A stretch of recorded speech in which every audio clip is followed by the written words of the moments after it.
Selamat datang di episode pertama program Bahu Bajak Laut Hukum. Bersama gua, Mugiwara Teddy, Kapten Hukum. Kali ini kita kupas tuntas tentang DPR, mulai dari gaji jumbo, kinerja minim, hingga alasan rakyat dan mahasiswa bersatu teriak, bubarkan DPR.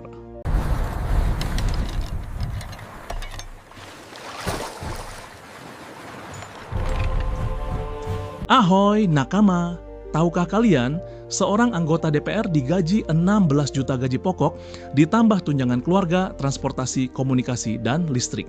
Total per bulan bisa tembus 100 juta lebih. Belum lagi tunjangan rumah 50 juta per bulan yang lagi heboh. Semua dari pajak rakyat, padahal rakyat masih makan nasi garam. Dan itu semua belum cukup. DPR masih dapat mobil dinas, staf pribadi, tiket pesawat gratis, dana reses miliaran, bahkan uang pensiun seumur hidup. Bayangkan, jadi DPR cuma 5 tahun, tapi nikmatin duit negara seumur hidup. Ini bukan wakil rakyat, tapi raja tanpa mahkota. Pertanyaannya, dengan gaji selangit, apa kinerja DPR sepadan? Faktanya, banyak rapat kursi kosong, banyak RUU mangkrak. Yang lolos justru RUU kontroversial kayak UU Cipta Kerja dan revisi KUHP, yang lebih menguntungkan elit daripada rakyat. Inilah alasan DPR disebut Dewan Tidur. Nah, kenapa rakyat teriak DPR harus dibubarkan? Pertama, mereka gagal jalankan fungsi utama, legislasi, pengawasan, dan anggaran. Kedua, mereka justru jadi bagian oligarki. Ketiga, korupsi DPR tinggi. Jadi buat apa rakyat bayar wakil yang malah jadi beban kapal negara? Karena itulah mahasiswa turun ke jalan. Mereka bukan sekadar protes tunjangan rumah DPR, tapi protes sistem yang busuk. DPR jadi simbol pengkhianatan. Mahasiswa bawa poster, spanduk, bahkan teriak di jalan, DPR bubar, reformasi ulang sistem politik. Bukan cuma mahasiswa, buruh, petani, dan masyarakat kecil ikut bergerak. Buruh marah karena undang-undang cipta kerja bikin mereka makin susah.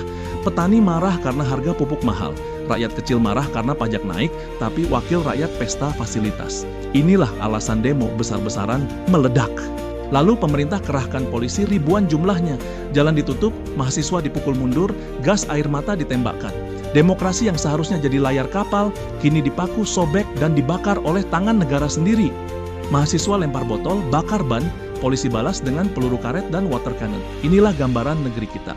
DPR tidur di kursi empuk, rakyat berhadapan dengan aparat. Negara seolah membiarkan dua sisi rakyat saling serang, sementara elit tepuk tangan. Yang paling parah bukan luka gas air mata, tapi luka batin. Rakyat merasa dikhianati. Demokrasi kita berubah jadi panggung sandiwara. DPR yang seharusnya jaga suara rakyat, malah jual suara ke oligarki. Ini tragedi konstitusi. Padahal pasal 1 ayat 2 UUD 1945 jelas, kedaulatan di tangan rakyat. Pasal 28E, rakyat bebas berkumpul dan bersuara. Tapi ketika rakyat jalankan haknya, negara malah represif. Kalau DPR sudah langgar konstitusi, apa mereka masih layak ada? Jawabannya jelas, tidak. Kita sebagai nakama hukum harus buka mata. DPR bukan lagi wakil, mereka sudah jadi beban. Kalau kapal ini mau selamat, DPR harus dibongkar, dibubarkan, dan dibangun ulang dengan sistem baru yang berpihak pada rakyat, bukan pada kantong pribadi. Itu tadi bahasan perdana program Bahu Bajak Laut Hukum. Jangan biarkan isu ini tenggelam. Tulis komentarmu di bawah. Apakah DPR pantas tetap ada atau harus dibubarkan dan dibangun ulang yang pro terhadap rakyat? Tekan subscribe, like, dan bagikan ke nakama lain. Sampai jumpa di layar berikutnya di kapal hukum Mugiwara Teddy, Kapten Hukum yang siap membajak ketidakadilan.